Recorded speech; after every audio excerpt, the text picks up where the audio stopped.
Contemporary Black Voices taking on the most important issues confronting Black America. I am your host for this show today, the writer Fred. And with me today, I have my fellow team members, scholar and educator, Dr. Sharon Michael Chadwell, New York Times bestselling author Caleb Alexander, and business and community leader Chris Dawkins. Today's topic for discussion addresses the issue, is the Black church still relevant to the Black community, or has it gone astray? No doubt there was a time when the Black church and the ministers played a very important and dominant role in the life of our ancestors. Coming out of slavery, they had nothing but their determination to remain free and their love of God. Because of that love for the Lord, they relied on the ministers to help deliver them to heaven, and also relied on them to help make it through this life. Over time, ministers continued to play a dominant role in the daily life of the people, with such leaders as Dr. Howard Thurman, who had a great deal of influence on Dr. Martin Luther King Jr., and of course, King, along with Reverend Ralph Abernathy and Andrew Young and Fred Shuttlesworth, led the fight for civil rights and ultimately were able to eradicate legal segregation in the South and passage of the 1965 Civil Rights Bill that led to the election of the first Black president, Barack Obama.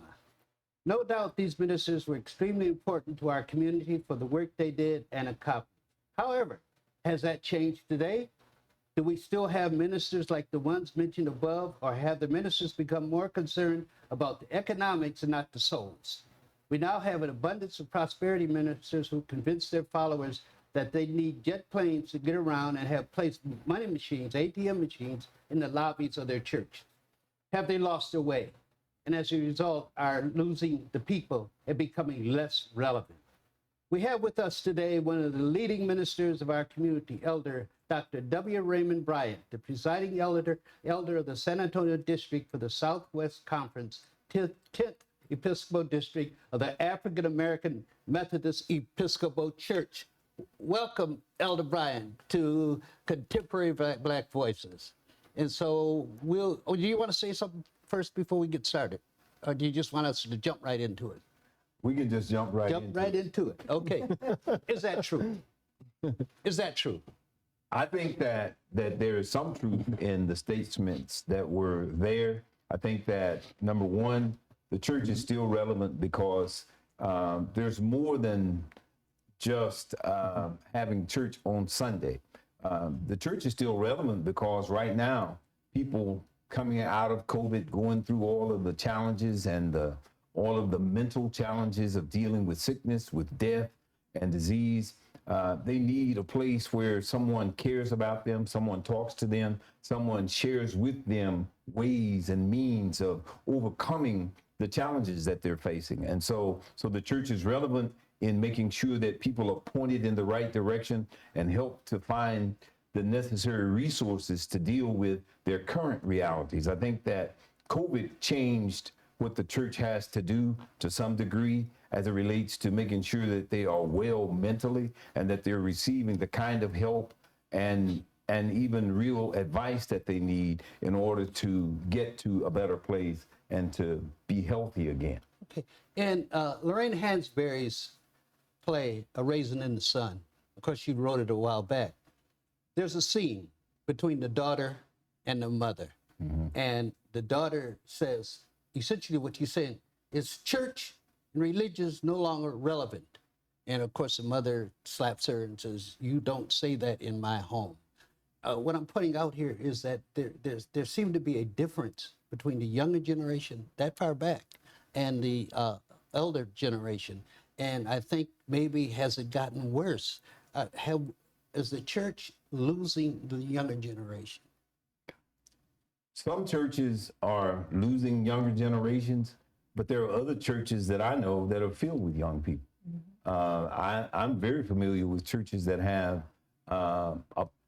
what they don't have is older people. They Really? have all young people. There are maybe 3 or 4 old people and 5,000 or 6,000 young people. So churches like that exist today. Okay. Are the churches losing the men? Because correct me if I'm wrong, but I think churches are dominated by the women in the church. I think that there's probably more women than men in the overwhelming majority of churches, but there are also churches that cater to men. Okay. There are churches that only allow men to work. There are churches where only every office in the church is held by a man. Wait, is that by design or is It's that by how? design. Really? Yes.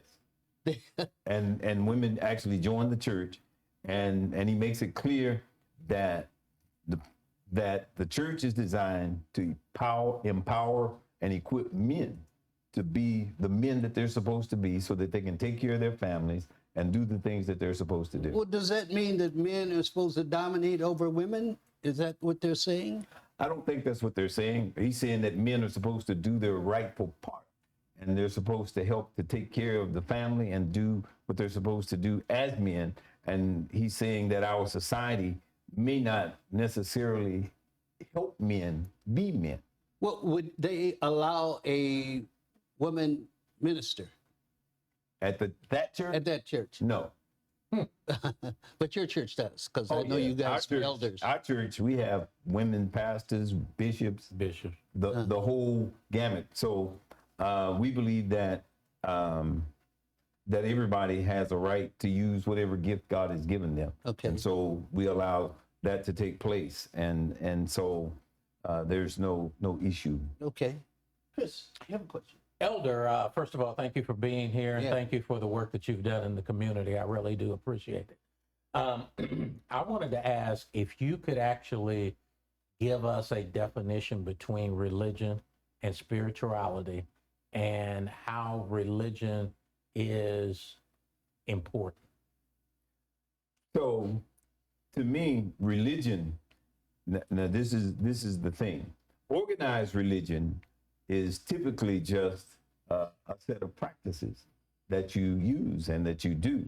Spirituality is actually, in my opinion, developing your heart and your mind so that you think and act rightly, and so that you do what you're supposed to do in a manner that's pleasing to God. So spirituality is spiritual development. Religion is adhering to a set of practices. Is one more relevant than the other? And the reason why I'm asking this question is because when Fred brought up the subject of the younger folks, the majority of the time you will hear them say, I'm spiritual, but I'm not religious. Right. Okay? So that's why I bring up the question. So, so they're saying, I believe in God, but I'm not going to church. And so they see the church as religion. And I would contend that the church, while it may be a religious institution, does far more than just have religious practices. The church, if it is relevant, then it will do ministry. It will do things to help people. It will do things that matter in the community. It will do things that shows that they actually care about people.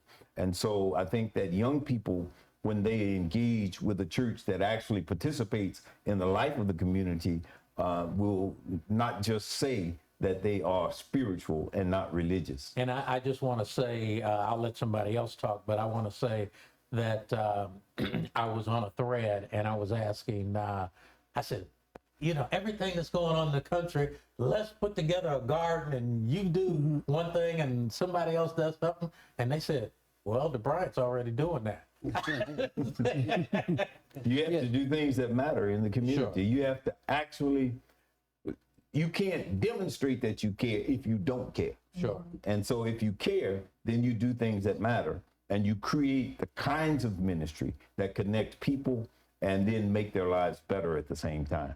I was talking to a minister one time. He said, my father didn't go to church, but he was probably one of the best men.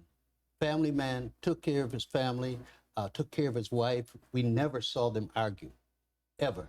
And so this man claimed, well, your father can't get to heaven because he didn't go to church. And I was saying, well, wait a minute. Some of the worst people are in church because they go to church and they're bad. Then they're getting to heaven. That a good person that doesn't go to church is not going to. How do you respond to that? I think that, number one, that heaven, none of us will get to decide who gets there. Okay, that's a good answer. I do. I have And a God is not going to ask us about the people. But I believe that Matthew chapter 25 talks about what it takes to make it into heaven. Okay. And when he said, I was hungry and you didn't feed me, I was naked, you didn't clothe me, I was sick, you didn't visit me. No matter how much you go to church, if you don't do that, you won't make it. So a lot of these evangelical people who claim they're close to God, but don't do any of those things. So I know we can't say only he's going to say who's going to make it, but that's what Matthew's saying is what. Matthew says. Okay. And so Matthew makes it clear that how you treat people is how you treat God. Okay. And so it's not so much the going to church as it is whether or not you demonstrate that you care about people and that you are concerned about people. And so I think that we can make it get so religious and act so holy that we forget that after you leave church, What do you matters do? what you do. Okay. Good. Yeah. Great answer. Caleb, looked like you had a I question. did. So I just, my question was, as far as Elder Brian, the way you see it, do churches still practice like a black liberation theology, which in this day and age, when you look around and see what's going on in the country, you see the violence, you see the educational disparities, and so with all of this stuff that's going on, do you see them playing that role right now, or should they play that role as far as education initiatives, as far as being the leading voice on gun violence and all the other things that are going on in our community? And so I view that as something that's being that's all intertwined with each other. So do you see churches taking that lead and practicing that kind of that theology? Yes, liberation theology is critical. In the African Methodist Episcopal Church, liberation is the first thought. So we talk about liberation and reconciliation. And so we have to liberate and reconcile people to God. But I think that we live in a society where there is a lot of fear, and but we have to be the voice, and we must stand up for right and for righteousness. And so where there is wrong taking place, then it's our job to speak to it. And it's our job to make sure that we are trying to move people in the right direction and to move our communities and our nation in the right direction, because we have some real challenges as a nation and even in our communities. Sharon? So why is there a why are we seeing pastors being hesitant in making those moves to become the voice? Well, I can say that not all pastors are going to be the voice. I think that there are pastors who will speak up and do what needs to be done. I think that in our society, the overwhelming majority of people are followers. They're not leaders. That's a fact. And so, but there are those who will speak. There are those who will stand up. And so I think that part of what we have to do is look around and see who is standing, who is speaking, because there are those who stand up, speak up, and do work in the community. So do you think that it's this lack of action that may be causing Black churches to lose the millennials, the Gen X's? I think that the way you lose them is if you don't participate in the life of the community. And so the participation in the life of the community is what's essential. You have to demonstrate that you care about people. And so there has to be real work being done to make the community better. And the younger people will come alongside that, and they will work and they will participate in making the community better. Okay. Let me ask you about. Did you have another question? Yeah, Go ahead. no, because I was gonna. My dear brother here, week after week, he's pounding the table talking about leadership and national leadership, and we need a leader. And so, just looking around at that, and no one has the ability like the Black churches to organize. No one. And so when you look at the situation, again, you look at the situation around the country, you look at the assault on everything black, you look at the assault on education, on civil rights. And so when you take this overwhelming assault on black folks in general in the country, and then you look around and we live in a time of great uncertainty where black folks are living in uncertainty, and you have this tremendous amount of violence that's going on in the community. But to me, it seems like there's a absence of loud leadership. And so when you talk about there's community initiatives and this church is making this move and this church is making this move, but I'm looking for and maybe I'm wrong about this, but I'm like my brother Chris here, like where's the organization and the national leadership and the church is organizing and saying these are the marching orders. Because I'm one of the brothers that's saying, give me my marching orders. You know what I mean? I know what needs to be done. I'm looking around and I see the issues, but where's the unity of purpose that we need the church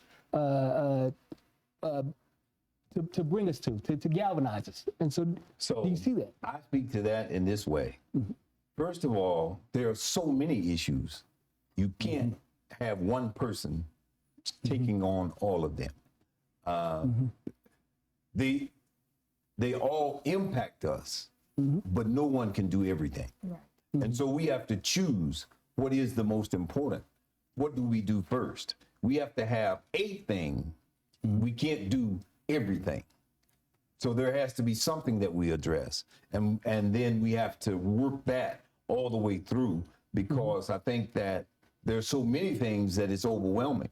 And if you try to do everything, you end up doing nothing. But in your position, is there any one thing that you think that the black community and the black church should be working on?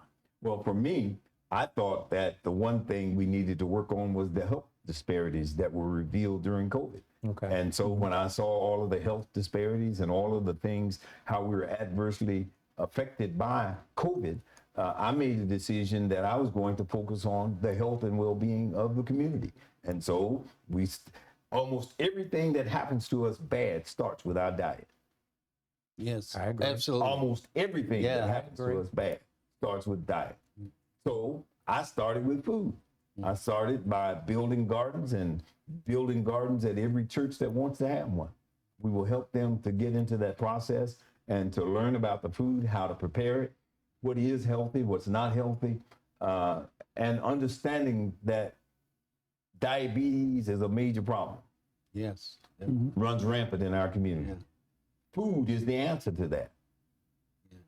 The kind and quality of food we eat is the primary issue with type 2 diabetes. Thank And you for that.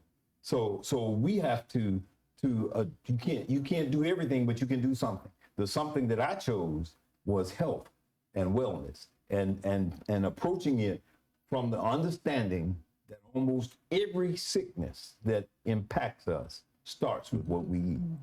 High blood pressure. High blood pressure, heart disease, Yeah.